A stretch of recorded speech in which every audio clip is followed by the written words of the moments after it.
sa my YouTube channel, Ramon Vlog TV. Kung hindi pa dyan subscribe na po kayo, like, comment, share. At San Pascual Baptist Church, sa amin meron kayong 7 last word. Shout out.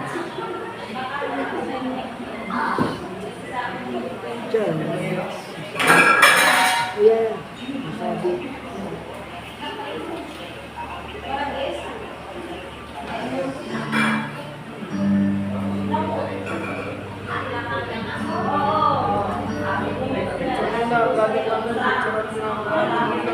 Picture na eh. Picture lang. Ganyan lang.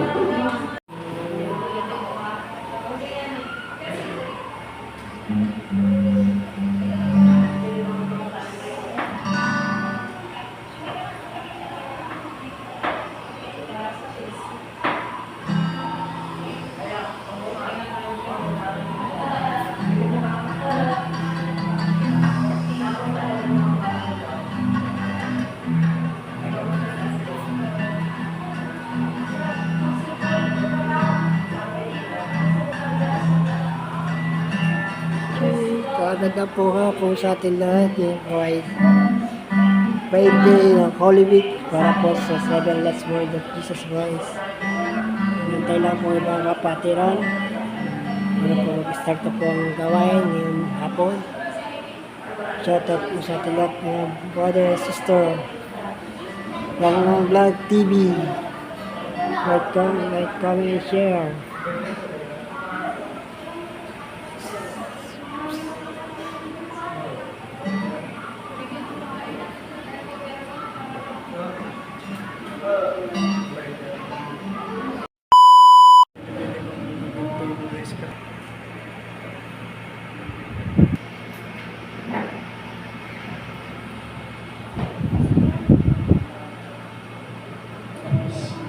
Ay, magandang hapon po sa bawat isa sa atin. Salamat po sa Panginoon at tayo po ay narinig yung lahat para idaos pa natin ang ating po 7 plus 4. At tunay na ito ay isang pagbabala sa atin sapagkat ito ay isang pagbabakita po ng paraan natin upang sariwain at alalahanin ang ginawa ng ating Panginoon doon sa krus ng Kalbaryo. At sana sa buhay mo ito ay may mag-reflect na hindi basta-basta po ang ginawa ng Panginoon sa bawat isa sa atin upang tayo ay maligtas, upang tayo ay magkaroon ng buhay na walang hanggan at higit sa lahat ay ito po ay isang paraan ng Diyos para tayo ay makasama niya doon sa kalangitan. Napakasarap no, sariwain bilang isang mananampalataya na yung paghihirap pala ng ating Panginoong Hesus ay nag-declare sa atin ng kaligtasan, no, nag-declare sa atin ng katiyakan, no, na yung kanyang paghihirap, alam niyo po mga kapatid, ay hindi basta-basta ang ibinayad ng Diyos sa atin, kundi ito po ay mismo kanyang dugo, no, na nabuhos sa krus ng Kalbaryo upang ikaw ay magkaroon ng katiyakan na sa sandaling dumating ang kamatayan sa buhay natin, sapagkat alam naman po natin na lahat tayo ay papanaw sa mundong ito. Kaya malaking pasalamat natin sa Panginoon, no, na yung ating kaluluwa ay nagkaroon ng kaligtasan. Kung saan kahit anong oras tayo kunin ng Panginoon, basta tiyak mo sa sarili mo na ikaw ay ligtas, ay masaya ka na harapin ang kamatayan sapagkat sa ayaw man sa hindi, darating po yun sa buhay natin. Pero napakahalaga na tayo po ay nakahanda. No? At isa yung pagpapakita ng Panginoon, yung kanyang sakripisyo sa cross, na binayaran ka na ng Panginoon. Kumbaga, tinubos ka na ng Panginoon. Kaya, narito tayo upang sariwain, upang bigyan ng parangal ang Panginoon. Tayo po muna ay manalangin ng aming Diyos. Kami po ay nagpapasalamat sa aming ito, sa ibinigay mo sa aming lakas, at pagkakataon upang sariwain ang iyong mga ginawa. At nawa, Sa aming pong pag-aalala sa lahat ng iyong sakripisyo, Panginoon, may mapagpala kami. Ma-realize ang bawat isang mga nakarapat-dapat ng paglingkuran, karapat-dapat kang sambahin sa oras na ito, Panginoon, at karapat-dapat kang pasalamatan. Panginoon, Ama, ay may karapat-dapat mong bawat isa sa oras na ito. At nawa, kami ay pumunta dito upang makiisa, Panginoon, upang sariwain ang iyong sakripisyo sa krus, Panginoon, para lamang sa kagandahang kalagayan namin, Panginoon, at katiyakan ng aming kaligtasan. Salamat po, Panginoon, po ang dalangin in Jesus' name. Amen. Amen.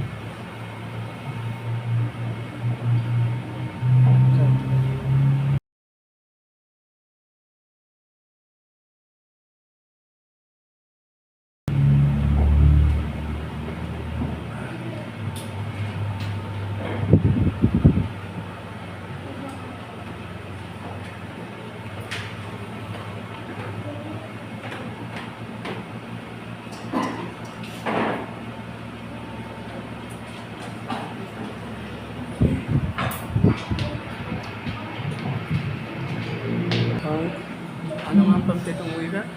Ito po sa Pinos. Ito Spanish. Okay. Magandang hapon po sa lahat. God is good All the time. and all the time. God is good. Sabi sa James 4:8, draw near to God and He will draw near to you.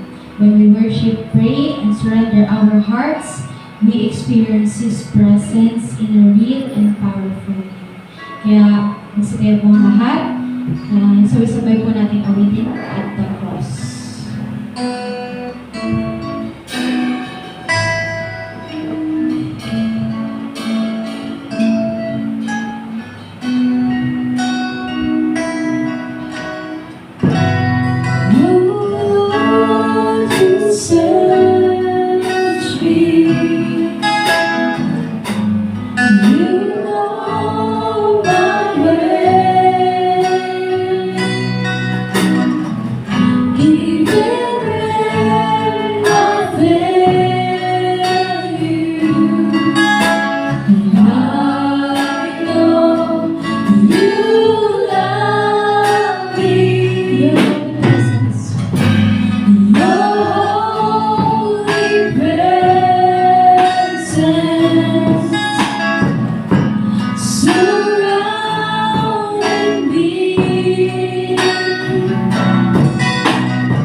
Thank you for the cross, Lord.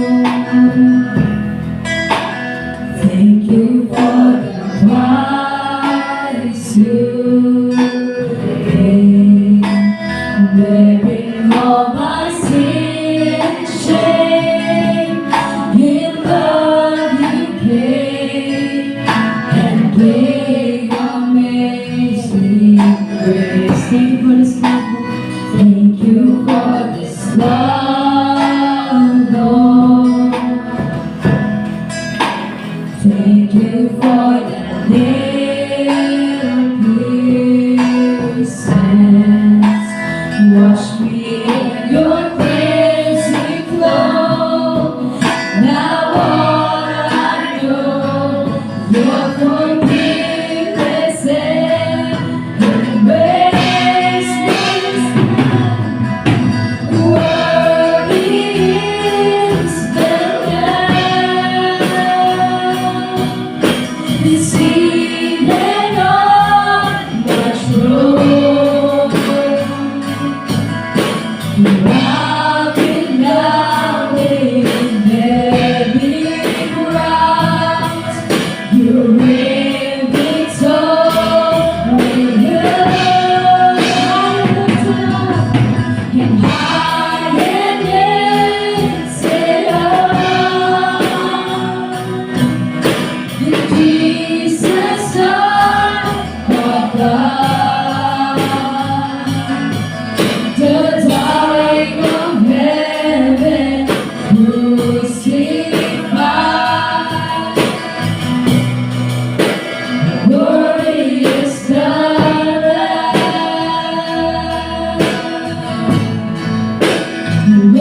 our transgressions. He was crushed for our iniquities. The punishment that brought us peace was on him, and by his wounds we are healed. Isaiah 53, verse 5. Let us sing Amazing God.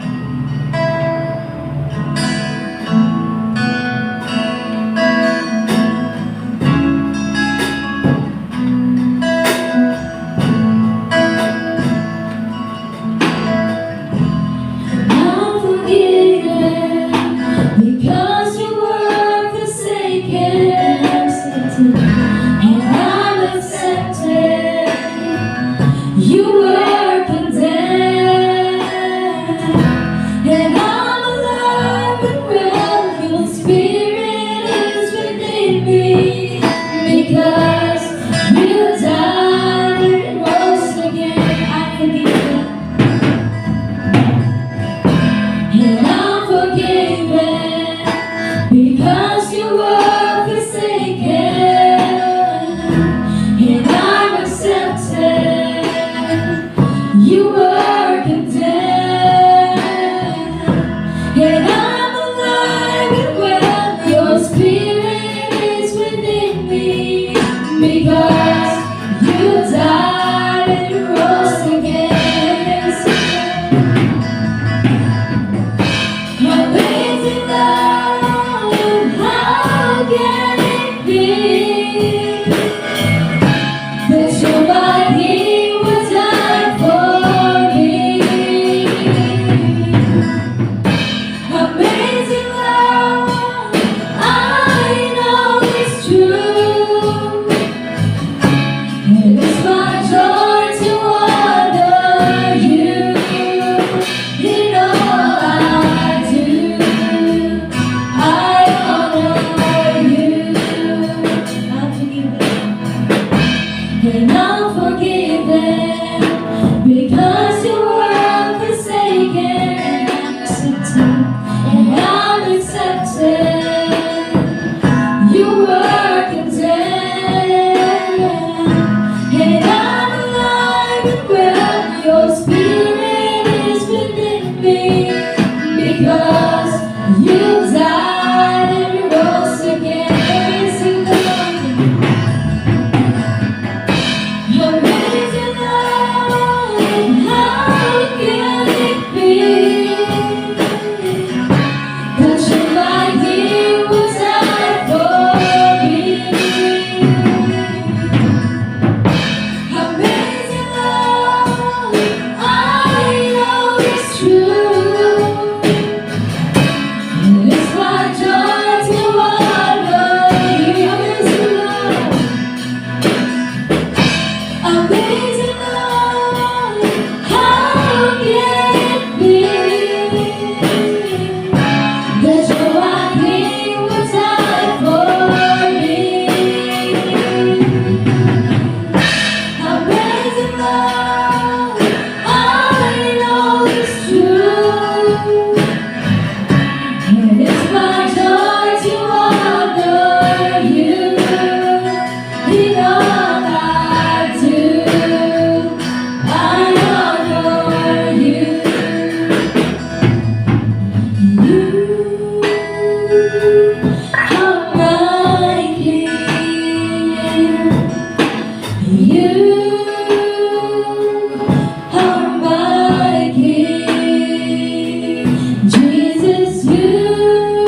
great. Lord, truly your name is great and it is above all names. Lord, we are so blessed na nabigyan po muli kami ng pagkakataon upang purihin ang inyong pangalan. Pagkakataon upang paglikuran po kayo at makinig ng inyong mensahe para sa amin. Yes, Lord, we are not perfect. Minsan nakakagawa po kami ng kasalanan na hindi po namin makakalayan. Forgive us, Lord, sa mga mali po namin nagagawa. Salamat, Lord, dahil sa kabila po ng lahat ay hindi ninyo pa rin kami pinagbayaan. Patuloy niyo pa rin po kami ginagabayan at pinangunahan sa araw-araw.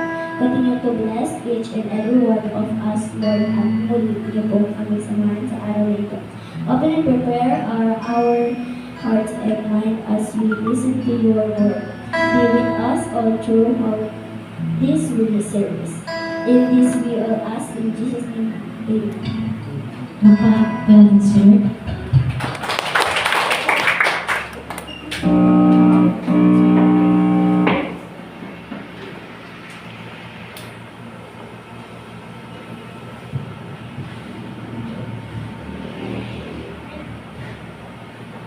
God is good. All the time. All the time. God's good. God is good. Tunay na napabuti po ng Panginoon sapagkat kung hindi po siya mabuti sa atin, ay wala po tayo ngayon dito at tiyo po na tayo po ay patuloy pa rin sa paggawa ng labag sa salita ng Diyos. Pero salamat po sa salita ng Panginoon at tayo po ay patuloy niyang inumulat sa tama at patuloy niyang tayo minumulat sa paggawa ng kabutihan na naayon po sa kanyang mga salita. So, nais ko po magbigay ng aming mensahe sa inyo. No, at nawa ay patuloy na manaliwa po sa atin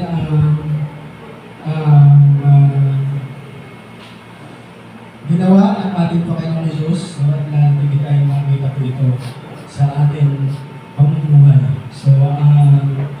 So, ang presyo po ng kasalanan ay ganap na binayaran no, ng ating Panginoon. So, sabi nga po sa Romans 6:23 ay ang kamatayan ang kabayaran ng kasalanan, ngunit ang kaloob ng Diyos ay buhay na walang hanggan. So, mga kapatid, dito pa lang ay makikita natin na binayaran na ng Diyos yung ating lahat ng kasalanan, no? Inalis na tayo ng Panginoon sa pagkaalipin ng kasalanan.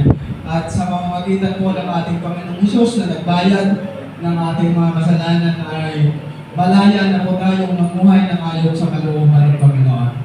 So,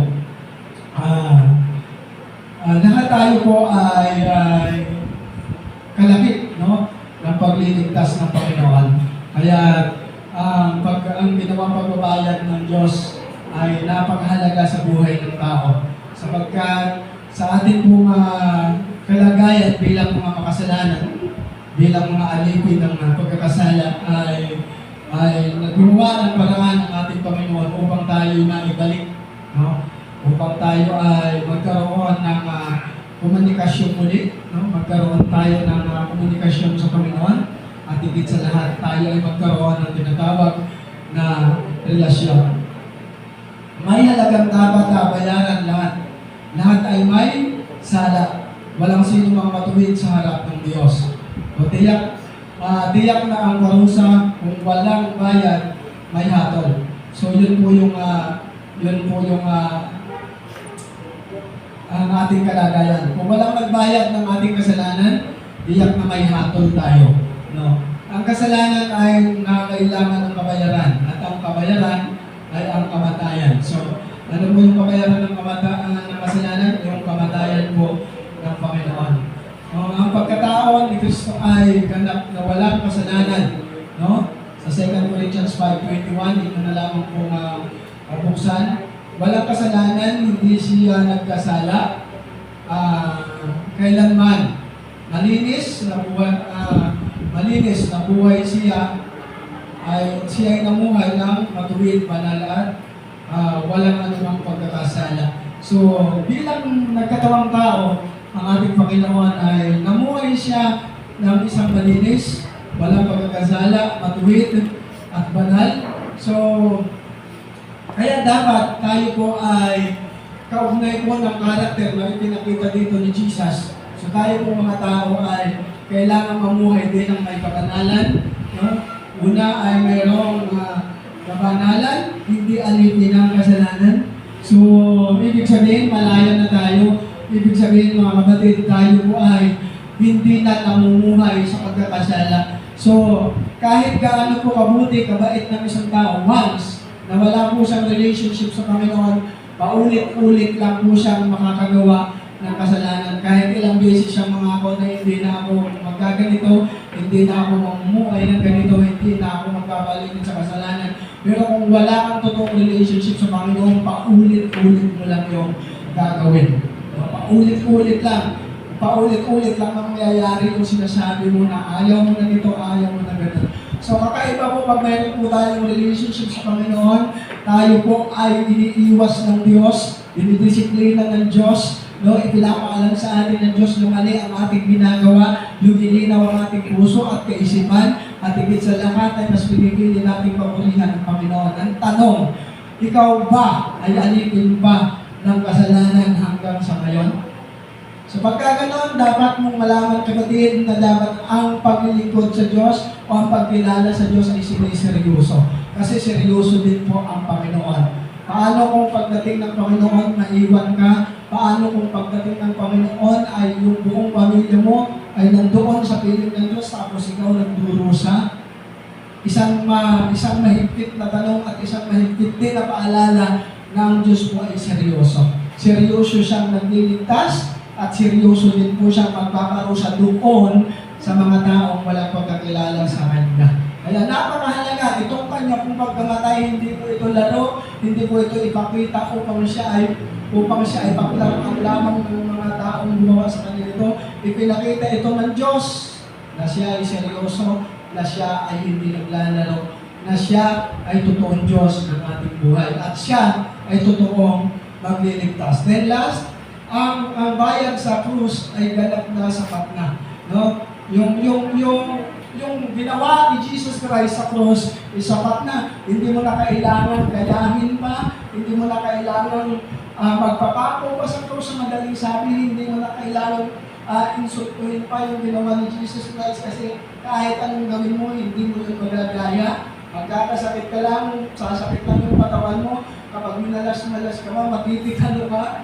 Kapag nagpapako mo sa pako na hindi naman malinis, yung ginawa ni Jesus is sapat na para ikay maligtas. Ang tanong, ano ang iyong gagawin? Una, maniwala ka sa salita ng Diyos ng seryoso, tanggapin mo siya bilang Panginoon at tagapagligtas.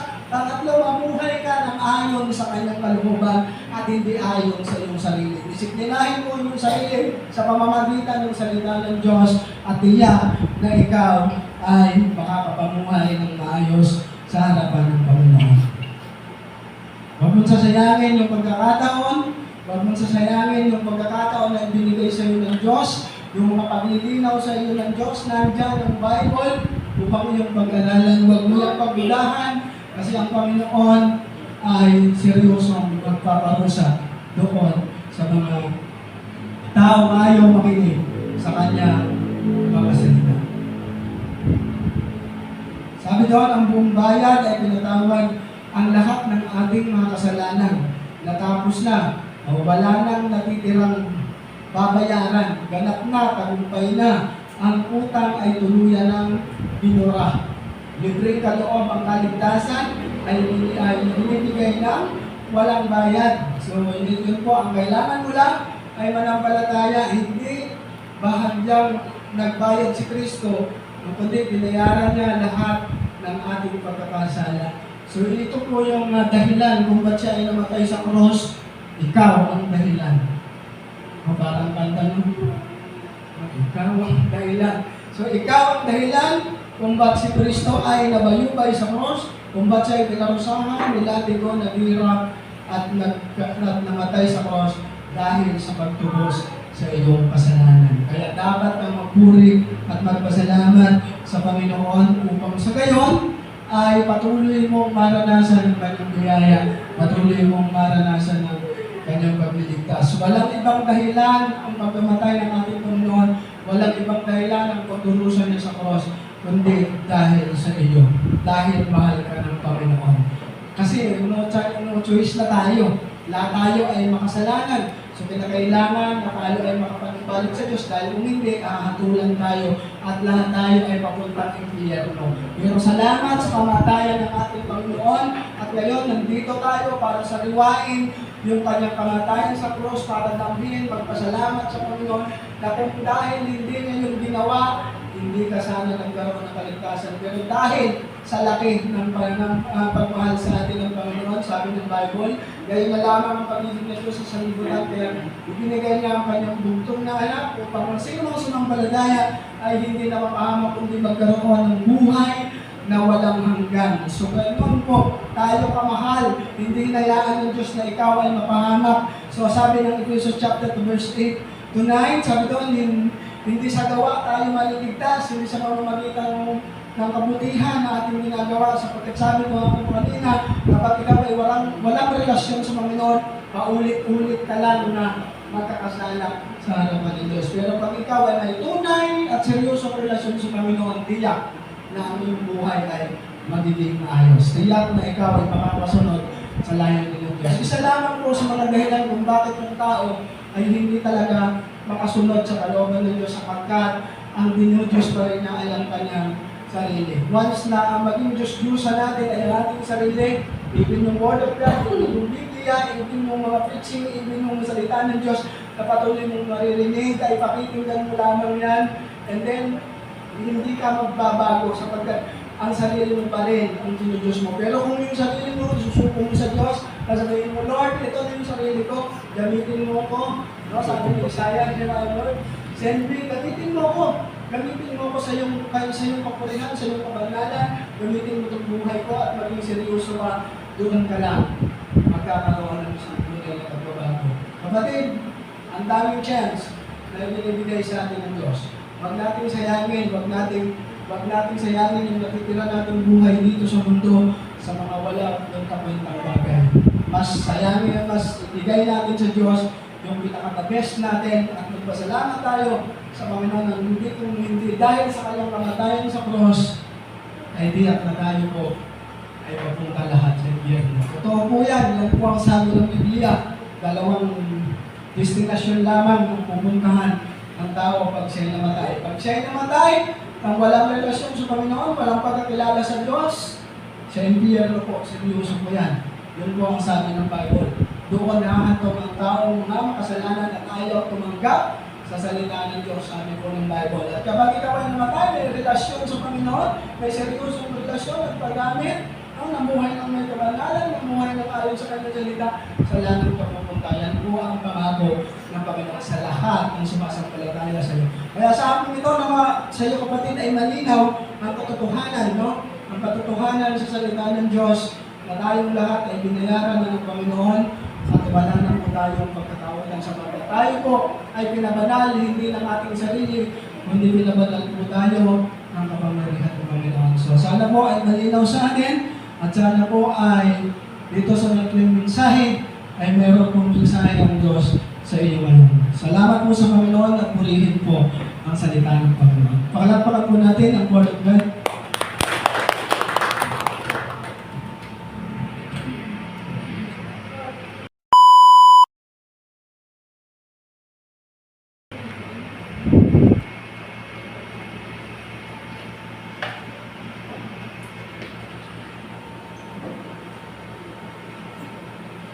Ano po sa atin? Ang unang wika po sa 7 verse 1. Ama, patawarin mo sila sapagkat hindi nila nalalaman ang kanilang ginawa. Napaka po ang ginawa ng Panginoon. Patawad po sa kahit na sinaktan natin ang Panginoon, kahit na gano'n ang ginawa ng mga tao sa ating Panginoon. Nandun pa rin yung pagmamahal niya sa atin. Nandun pa rin yung inisip niya pa rin tayo para maligtas lang tayo. Pero sa ating tao, minsan, pag may nakawit tayo, pag may nagawa sa ating kasalanan, parang ang hirap magpatawad. Pero sa Panginoon, kahit na ganun ang ginawa sa Kanya, nandun pa rin yung pamamahal niya sa atin. Pero kaya din natin gawin yun sa ating kaaway o nasaktan, kaya din natin magpatawad. Kung tunay natin kilala ang Panginoon, napakadali magpatawad. Pati iba ang nagpapatawad, pati ang pamumuhay mo ay parang may kapayapaan. Pagka pinalaya mo yung galit at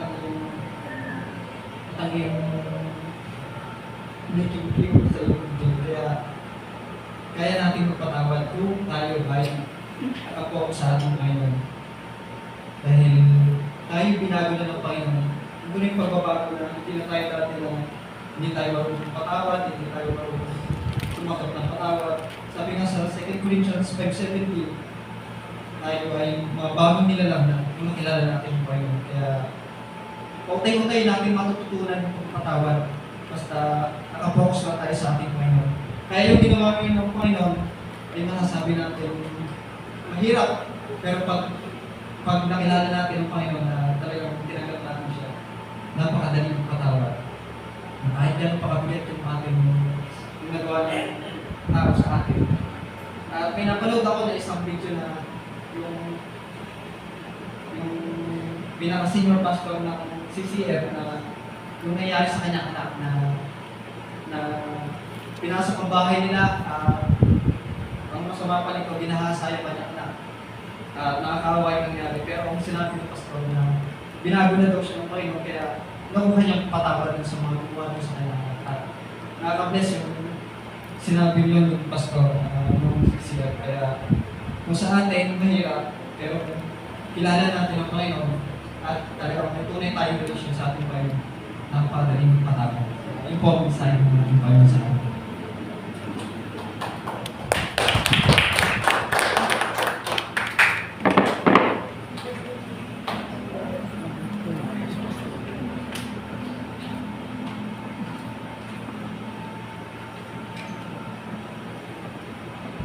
Magandang natin sa bawat isa. Ang ikalawang salita po ay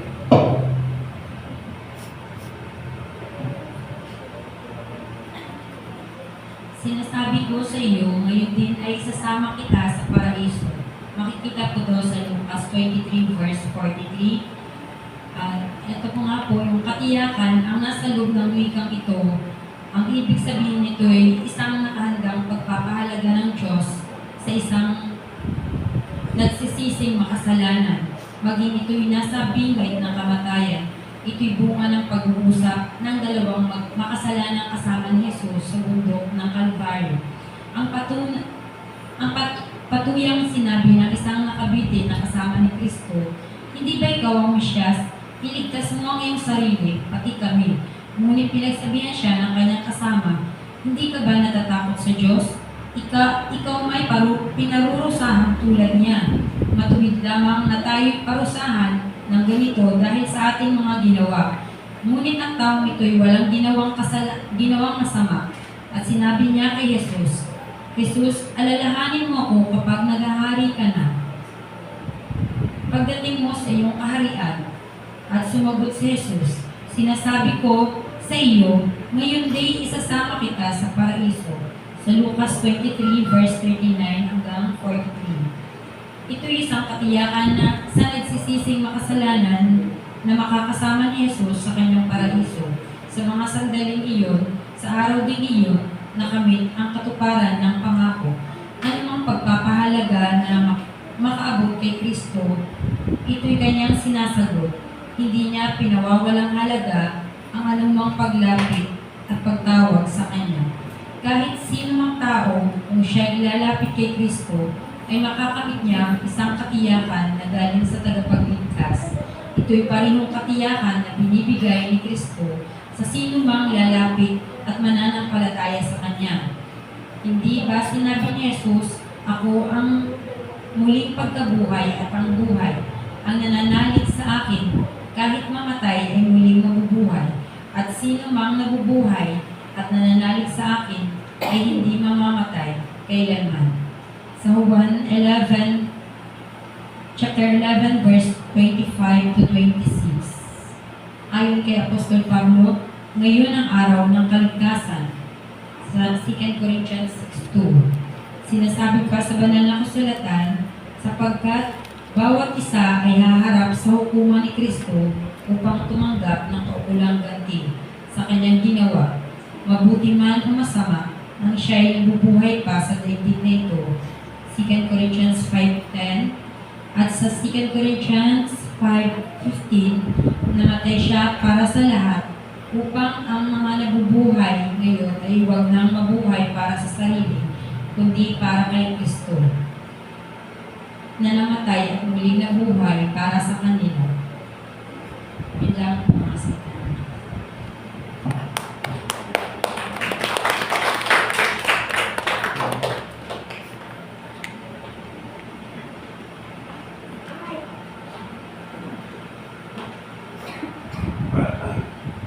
Magandang hapon po sa ating lahat.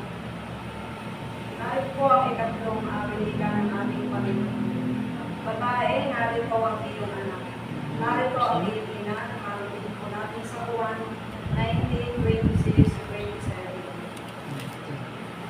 Sa ibang salin, ito ay Dina, sa Griego naman ito ay Babae.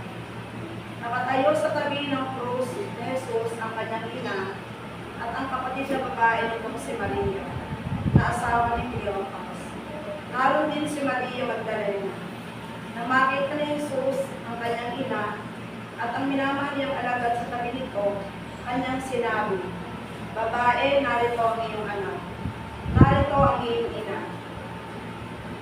Dalawang bagay ang ating natutunan sa wikang ito, ang pagiging kabahagi. So bilang isang mananampalataya, dapat tayo maging kabahagi ng ating simbahan, kapag tayo ay hindi nakakalanak ng lubusan.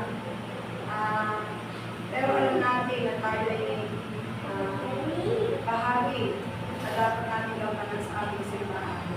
At ang isa ay ang pagtitiwala na kung ano man ang ating mga nararanasan sa buhay, dapat tayo magtiwala sa ating Panginoon.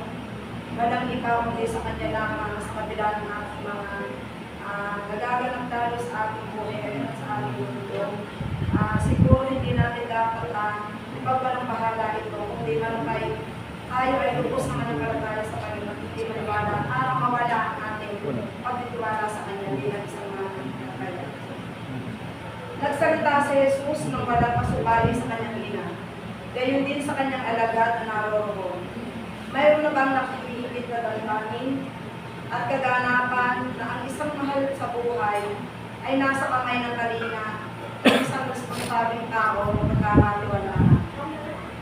Kanino mo ihahabilin ang isang ina at kanino mo ihahabilin ang isang anak, kundi sa isang tao ang pagkakatiwalaan? Maliwanag, ipinakita ni Jesus kung saan tatayo ang isang tao, maging ang kanyang pagiging tao. Ang pagiging mag-ina nila ay hanggang sa pagiging tao ni Jesus. At ang kanyang katungkulan bilang isang anak ay kanyang ihahabilin sa isang mapagkakatiwalaang alagad. At sino ang ina at alagad para sa atin? Naroon ito sa Matthew 12:48 hanggang 50. Sino ang ating ina at sino ang ating mga kapatid? Itinuro niya ang kanyang mga alagad at sinabi, ito ang ating ina at mga kapatid. Sapagkat ang sino mang sumusunod sa kalooban ng ating amang nasa langit, ang siya kong ina at mga kapatid. So sa paligid natin, napakaraming ina at mga anak na dapat ihabilin sa mga taong magkakatiwalaan. Kung ang iglesia ay parang isang ina sa atin, huwag natin itong pagayaan. Kung ang ating mga kabataan o mga kaalim sa iglesia, ang mga anak, huwag natin silang ahabilin sa maling pag-iisip at katuruan. Maraming salamat.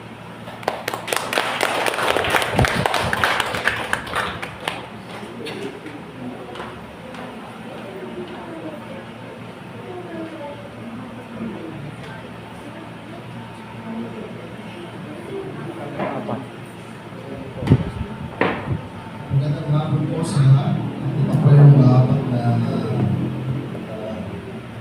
Diyos. Maktani, ibig sabihin, Diyos ko, bakit mo pinabayaan? Mateo 27, chapter 27, verse 46. Sa Marcos 15, verse 34, nasabi, Eloi, Eloi, lema sabachthani. Na ang ibig sabihin nito ay Diyos ko, bakit mo ako pinabayaan? Ginamit ni Mateo ang Eli, Eli, sa Hebreo, ginamit ni Marcos ang Eloi, Eloi sa Amay. Mula sa tanghaling tapat hanggang sa ikatlong hapon ay nagdilim sa buong lupain. Na mga ikatlong ng hapon, sumigaw si Jesus na Eli, Eli, lama sabachthani. Ibig sabihin, Diyos ko, bakit mo ako pinabayaan? Mateo 27, verse 46. Sabi sa Marcos 15, chapter 15, verse 34, Eloi, Eloi, lumig sa Maktani na ibig sabihin, Diyos ko, bakit mo pinabayaan? Narinig itong ilan sa mga nakatayo roon at sinabi nila na tinatawag niya ni Elias, agad na tumakbo ang isa sa kanila at kumuha ng esponga, inikmat na maasim na alak na pinasitsit kay Jesus. Mateo 27, verse 47 to 48. Nasa ikaapat na wika ang pakikisa na nagkatawang-tawang Diyos sa mga taong identification with Mary. Ito isang panaghoy na paghihirap na makikita sa Salmo ni David. Salmo 22, verse 1, Diyos ko, bakit ako pinabayaan? Ito ang katuparan ng isang kalagayan sa lumang tipan. Bilang isang Hudyo, alam ni Jesus iyon. At ngayon nakikita natin ang ibig sabihin, isang panalangin tanong na nagmumula sa isang taong nasa masikip na kalagayan. Ito ay hindi natin ibig sabihin, sa panalangin tanong ito, nagmumula sa isang taong nasa masakit na kagayan. Ito yung tanong ng pagdududa. Ito ay isang panagoy na humingi ng kapayapaan at katahimikan. Ito hindi naintindihan ng mga nakarinig sa Kanya, hindi nila nakikilala ang Diyos na nagkatawang tao, na Kanyang panagoy na isang katawan. Isang panagoy na pong nilalang ang isang panagoy na bawat taong nakatama ng hungkat ng kalagayan, maliban sa kalinga ng Diyos, sa pagpalagaan ng isang tagapagligtas. Kung makikisa si Kristo na isang katauhan, hindi maaaring makikisa rin tayo ng Kristo. Ano nga pa pasagutan sa mga taong kilala sa ganito sa Kristo? Ang mga Kristiyanong ito ay pinag-isa sa Kristo, hindi mabayaan sa ating Diyos sa kamang sumasalanan.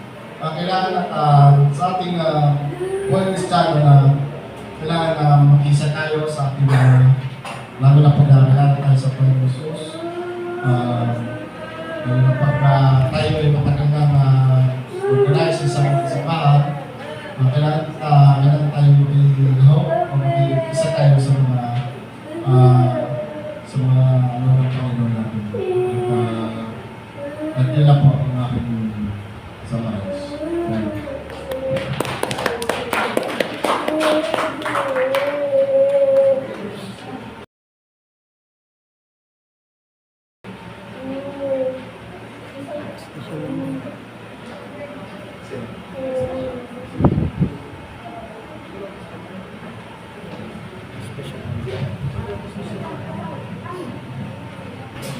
Special number.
Brought me from the darkness into glorious light.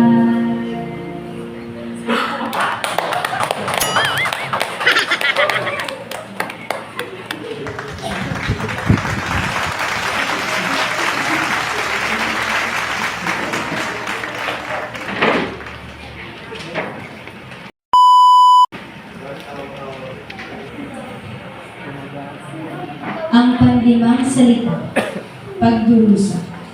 Pagkatapos nito, pagkaalam ni Jesus na ang lahat ng mga bagay ay naganap na nga, upang matupad ang kasulatan, ay sinabi, nauuhaw ako. Mayroon doong isang sisidlang puno ng suka, kaya't naglagay sila ng isang esponghang basa ng suka sa isang tukod na isuko, at kanilang nilagay sa kanyang bibig. Juan 19:28-29. Ipinapakita ng bersong ito ang matinding pagdurusa na pinagdadaanan ni Jesus upang magbayad para sa iyong mga kasalanan. Ngunit siya'y nasugatan dahil sa ating mga pagsalangsang. Siya'y nabugbog dahil sa ating mga kasamaan. Isaiah 53:5.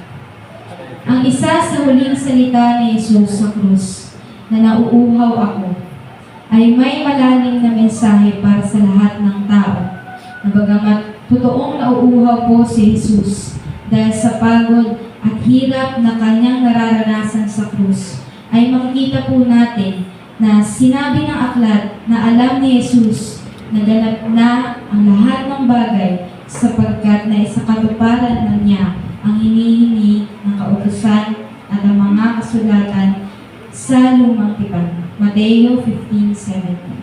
Huwag ninyong akalain na parito ako upang ipawalang bisa ang kautusan at ang mga propeta.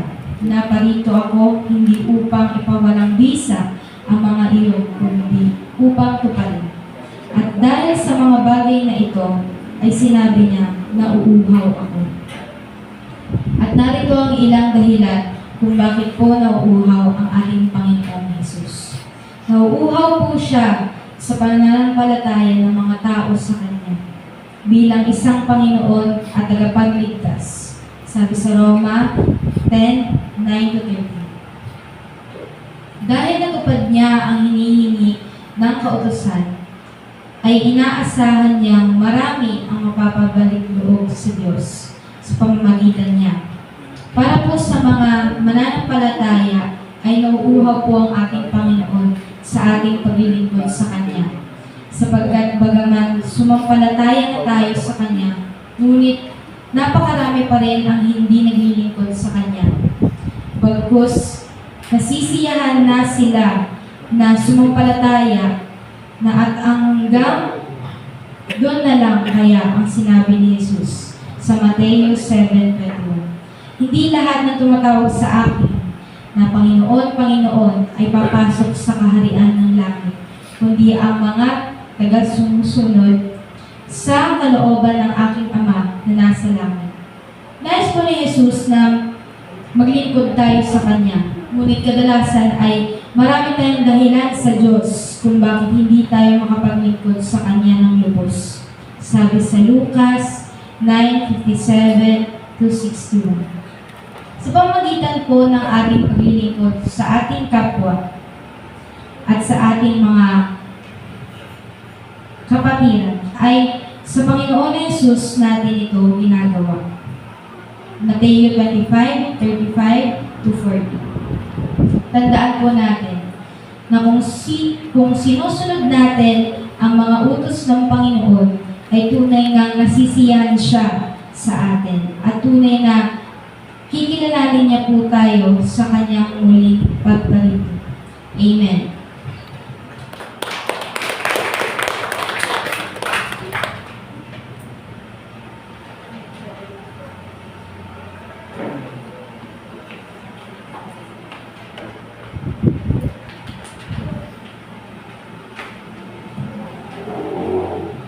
Para po sa ating ika-anim na salita, naganap na Juan 19:30.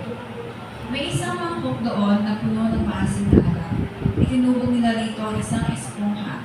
Ikinabit sa sanga ng isopo at idiniit sa kanyang bibig. Nang masipsip ni Jesus ang alak ay kanyang sinabi, naganap na. Ang bilang ito ay isang sigaw ng tagumpay. Ibinakikita dito ang kaganapan ng isang layunin at adhikain sa buhay, bagamat ito ay nagtatapos sa isang kamatayan. Ito ay isang tagumpay ng misyon. Mission accomplished. Ang kabuuan ng misyon ni Kristo sa mundo ito ay ang sigaw ng tagumpay. Hindi man sinabi ni Jesus ang Yung sa inyo. naparito ako upang ang mga tupay magkaroon ng buhay. Ngayon, verse. Isang buhay na ganap at siya. Kung ganon, ang kamatayan ni Jesus ay buhay nating lahat na tumanggap at nananampalataya sa Kanya bilang sarili nating tagapagligtas. Naganap na ang kanyang gawain. Ang kanyang buhay sa lupa ay nagbukas na.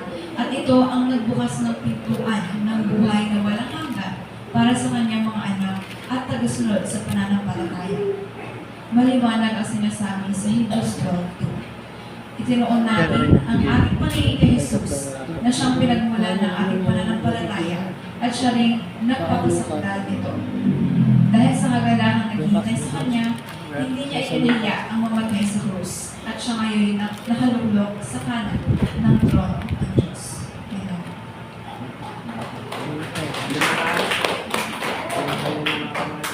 Yun, ano? Lucas 23. Verse 46. Yun nga, yun. Lucas 23, 46. Lucas 23. Chapter 23, verse 46. Yung naganap na. So, yung mga kamay pinagtatagubigan ko.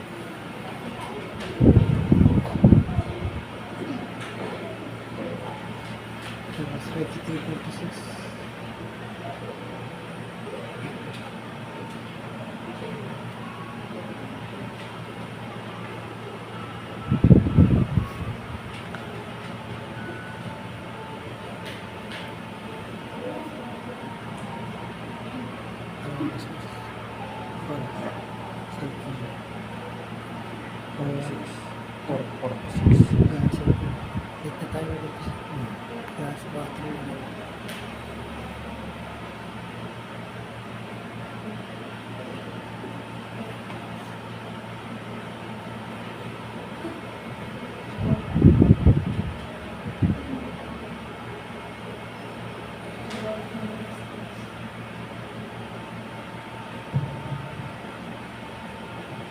So, okay po.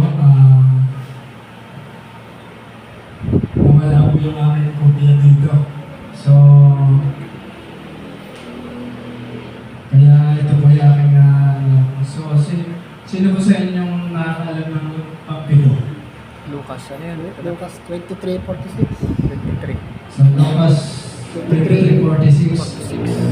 Okay, salamat, Brother Mardan. So,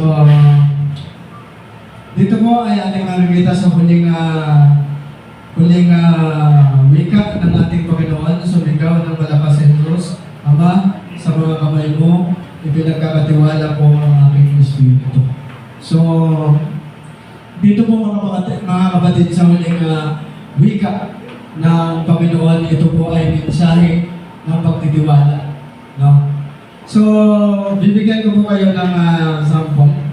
Kung kayo po ay may pupuntahan, kung kayo po ay mayroong lakad at mayroon kayong anak at hindi may iwasan na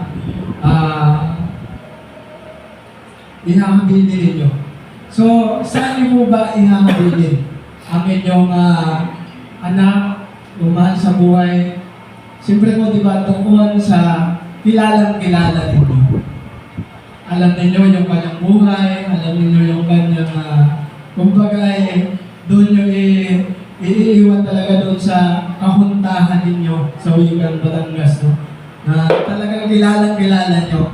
At bago nyo siya iwan, di po ba buong buo yung ating tiwala?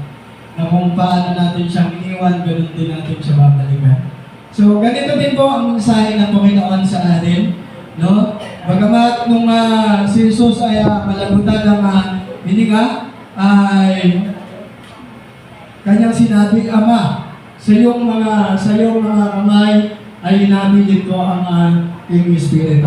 So ito po ay isang pagtitiwala ng buong puso na ang lahat na nangyari sa buhay ng ating Panginoon ay Kanyang na pong natapos, Kanya na pong napagtagumpayan, at ang Kanya pong Espiritu ay hinahabilin doon sa Diyos Ama na siya makapangyarihan sa lahat. At sila po ay nagtagumpay, siya po ay nagtagumpay sa lahat ng uri ng kasalanan bilang tao. Siya po hindi nagkasala. Siya po ay nagtagumpay sa mundong ito. So, ganun din po sa ating mga kapatid.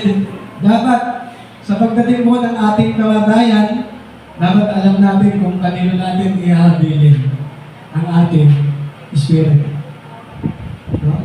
At alam po natin na ang ating kaluluwa ay mayroong naghahangat o yung ating Espiritu may naghahangat. Una ang Panginoon, pangalawa ay si Satan. Kaya nga niya po tayo binubulit sa lahat ng magkakasala upang kapag tayo po ay hindi kumilala sa Panginoon, ay mapapasa Kanya tayo. Pero kapag kilala mo yung Diyos sa buhay mo, no? Kahit buhay ka pa ngayon, alam mo na kung saan mo ihabilin ang iyong Espiritu. Alam mo ba, ngayon sa buhay mo, alam mo ba kung kanino mo ihabilin?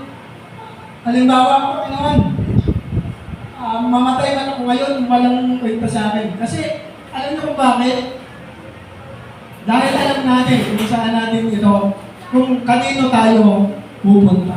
At kung kanino tayo mapupunta sapagkat tayo po ay kilala natin ang Panginoon. Ang tanong lang po dito ay gaano mo kakilala si Kristo sa buhay. So, pakitanungan ninyo sa gaano mo kaya kakilala ang Panginoon? No? So, ito po mga kapatid ay isang mensahe sa atin na wala tayong ipag-aabilitan ng ating buhay, ng ating buong pagkatao, ng ating sarili, kundi ang tanging ating mapapaghabilinan lamang po ay ang ating Panginoon. Even yung pride, yung galit, yung puot, kapag sinabi mo, Lord, sa'yo na to, papawinin ng Panginoon. Kasi siya lang yung makakapagbago talaga sa iyo. Ibigay mo sa Panginoon yung lahat. At makasabi nga ni Brother Janley, madali lang magpatawad kung yung galit ay wala at nauunawaan natin ang salita ng Diyos. Sabi ni Brother Janley, yung kanyang napanood na video, yung pinahasa yung anak ng pastor, no? Napakasakit yun bilang isang ama.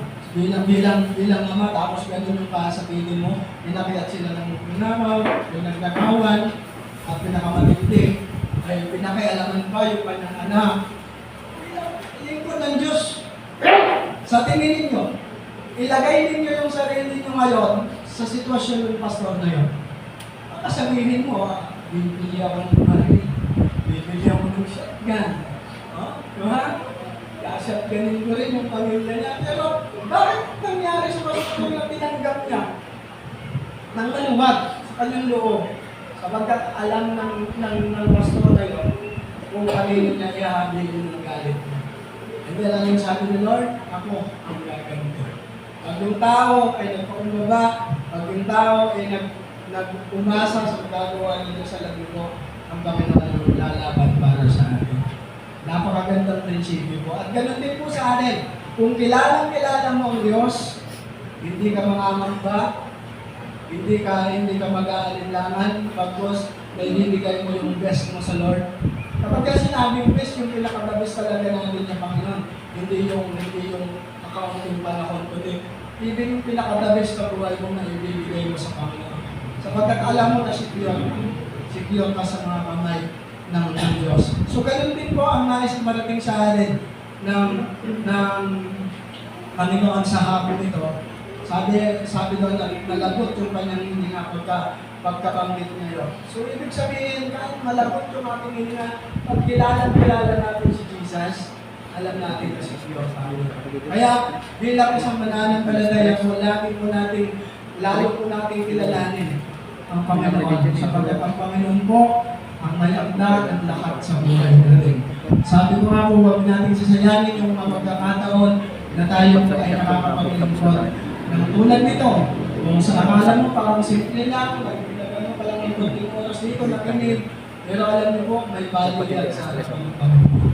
Lahat ng ginagawa natin ay may value po sa Panginoon. Minsan parang walang impact sa tao, minsan parang walang impact sa mga audience o sa kapwa natin, pero sa Lord, napakalaki po yung impact niya.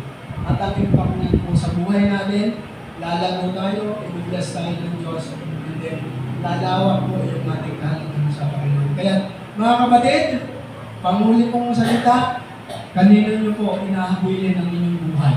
Yung inyong kahinaan, kanino nyo binibigay?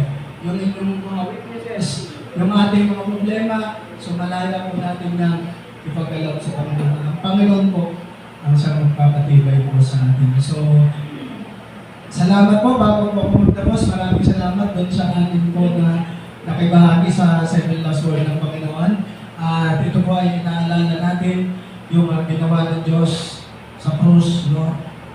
Can you imagine na napakahirap po yung ginawa ng Panginoon sa krus para lang tayo po ay masaya. Kaya alam niyo po, hindi hinahanap ng Diyos yung saktan pa natin, yung sarili natin, no? Para lang maipakita sa Diyos na tayo ay humihingi ng kapatawaran, no? Hindi mo na kailangan saktan mo pa yung sarili mo, no? Hindi na kailangan ng dugo ni Jesus.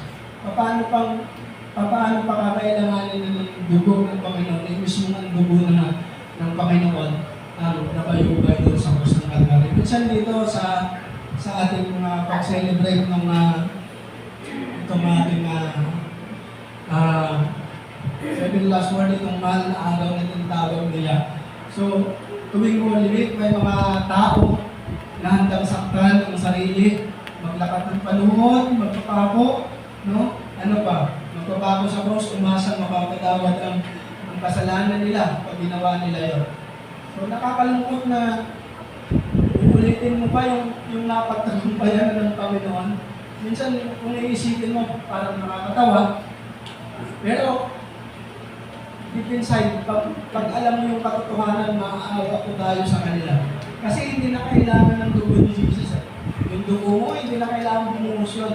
Sapagkat ang dugo na ng Panginoon ang kanya pong ibinuhos para sa ating mga kasalanan. No, ang totoo, hindi kulang ang ginawa ni Jesus. Hindi ito partial. Amen. No, parang partial lang, para hindi lahat. Diba? Minsan, pag tinanong natin, bakit mo ginagawa yan? Para makabawas ng kasalanan. Pero ang ginawa ni Jesus is partial. Amen. Uli. Buong pagkatao natin, pinubos ng Panginoon. Kaya salamat sa sakripisyo ng Panginoon. Nawa ay may impact sa buhay natin. Nawa ay patuloy na mabago yung mga pananaw natin at patuloy tayong magseryoso sa Panginoon. Para maramdaman natin na totoo ang Panginoon sa buhay natin. So maraming salamat po doon sa ating mga salita na pagpalain po kayo ng Panginoon na kung wala kayo, hindi mo mabubuhay yung republika ng ating Panginoon. At nawa ay dalangin ko patuloy kayong magpagamit sa Panginoon, lalo yung ating mga kapatagan na patuloy yung maibigay yung best mo sa Lord. At someday ay mararanasan niyo ang walang pagpapala ng Panginoon sa bawat buhay ninyo. So, God bless po sa bawat isa.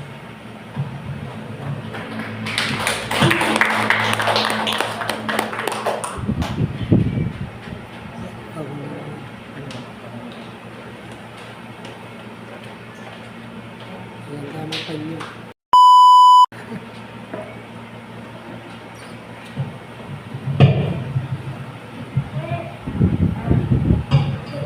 Hello po, magandang hapon po sa inyong lahat. Unang-una po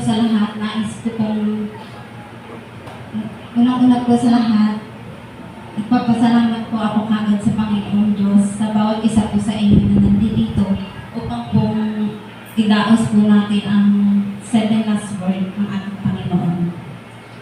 So, first time ko po dito magsasalita po sa inyong pong harapan.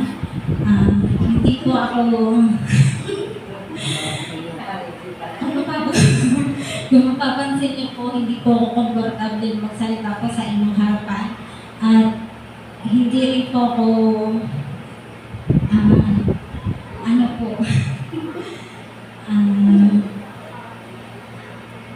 pasensya na po kung,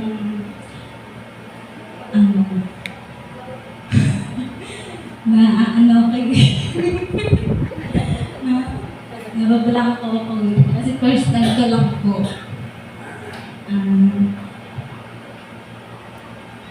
Kung meron pong sa inyo na hindi pa po nakakakilala po sa akin, nais ko pong magpakilala po muna sa inyo. Ako po si Sister Rachel Ardumagit.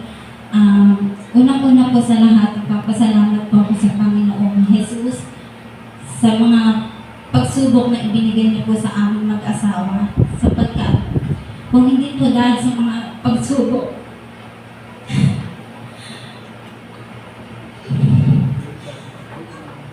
kung hindi po dahil sa mga pagsubok na binigay niyo po sa aming mag-asawa, hindi po kami mas katatag, mas tibay at mas nakakit po sa kanya. At naniniwala din po ako na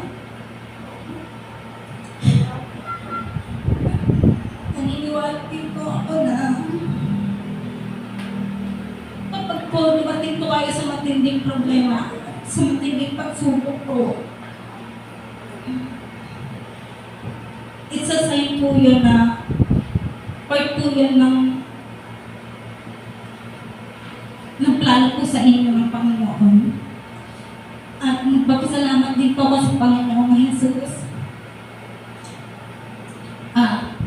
Gusto ko lang po sabihin na puro pagpapasalamat lang po ang sasabihin ko. Hindi ko na po i-share sa inyo kung ano po yung naging buhay ko at kung ano po ako dati nung hindi pa po ako nakakilala sa Panginoong Jesus. So, nagpapasalamat po ako sa Panginoong Jesus dahil tinulungan na po kami lumapit po sa Kanya. Hindi po kami makakilala o tatawag po sa Kanya kung wala po siyang ibinigay na pagsubok po sa aming mag-asawa.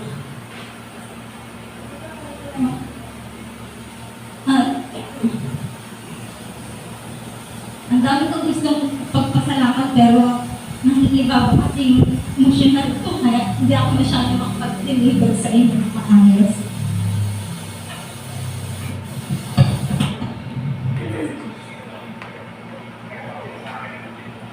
Ito na lang, last na lang na magpapasalamat ko sa Panginoong Jesus. Nagpapasalamat ako. Nagpapasalamat po ako sa Panginoong Jesus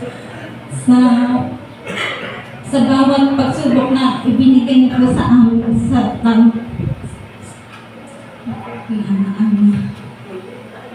basta yun na lang po. Pasensya na po kayo. Yun lang po. Maraming salamat po. Sa Diyos po ako po. Pasensya.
balik para next Sige year. po, para po sa ating announcement.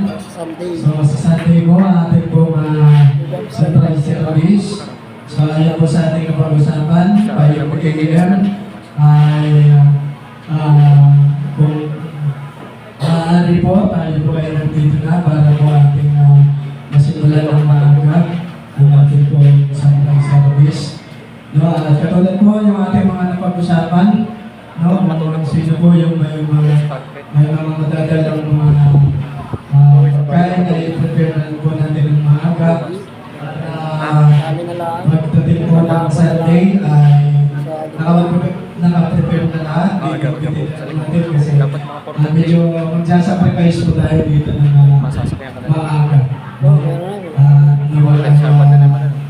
Magampanan natin ang maayos ang patuloy nating pagsasariwa sa ginawa ng Panginoon. So, kasama na rin po doon yung ating service ng Sunday na ay maging prepare po ang lahat.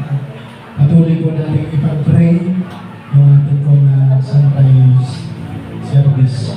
Kaya pa po po ito sa atin. Mga 4 na oras na. So, yan lamang po.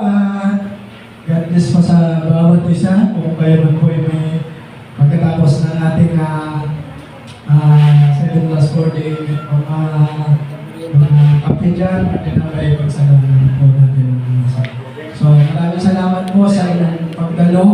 So, masaya po yung ating pag-celebrate ng 7 last 4. No? Salamat kay Sister Rachel na siya ay first na mag-testimony. Sadyang ganon, talagang pag nasa gitna huwag lang po tayo. Pero salamat sa Panginoon sa kanyang buhay. No?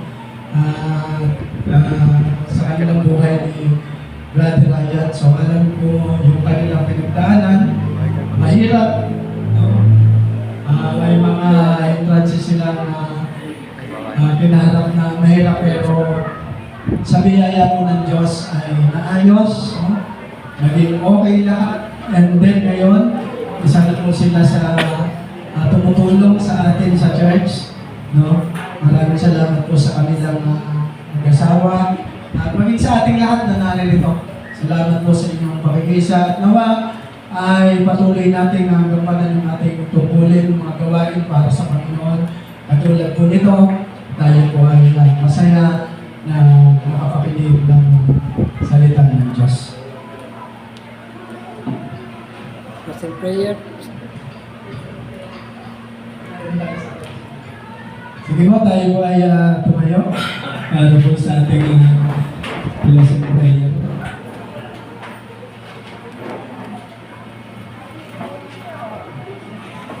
Aming Diyos na makapangyarihan sa lahat, pumubuhay ka. Salamat sa natapos po namin gawain sa aming pagmalariwa sa iyong huling 7 wika, Panginoon, na makasaysayan at makabuluhan. Salamat sa mga wikang ito na iniwan mo sa amin, Panginoon, ang huling 7 wika mo, Diyos, na punong-puno ng aral, punong-puno ng sakripisyo, punong-puno ng pagmamahal at malasakit sa aming mga tao, Panginoon. Maraming salamat, O Diyos, sa iyong dugo na nabuo sa krus ng Kalbaryo upang kami ay maabot ng iyong kaligtasan. Ngayon, Panginoon, kami payapa na maglilingkod sa iyo. Payapa kami na mag-aalay ng aming mga talent, ng aming mga kakayahan. Payapa kami magbibigay, iaalay ang aming buhay at kakayahan.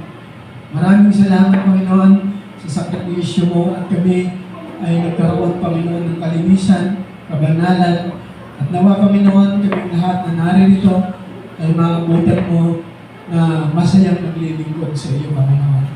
Dalangin ko po na sa amin pong maghiwa-hiwalay, ingatan ko po ang bawat isa. Kung kami ng Panginoon ay mag-stay pa para kayo si Panginoon po ng kapayapaan, kasiyahan ang bawat isa sa amin. Even Lord, ang aming gawain sa Sunday, nawa po kami ay mapagpala, nawa po ang lahat ay makarating maayos at ligtas. May kapayapaan at masaya. Masasalubungin namin ang burang liwayway na ikaw ang aming sinasamba at pinagpupurihan pangalaman at tinataas sa aming mga buhay. Salamat po Diyos, ito ang aming dalangin sa kanilang Panginoon. Amen. Amen. So, God bless po sa bawat isa. Tayong lahat ay magbalangin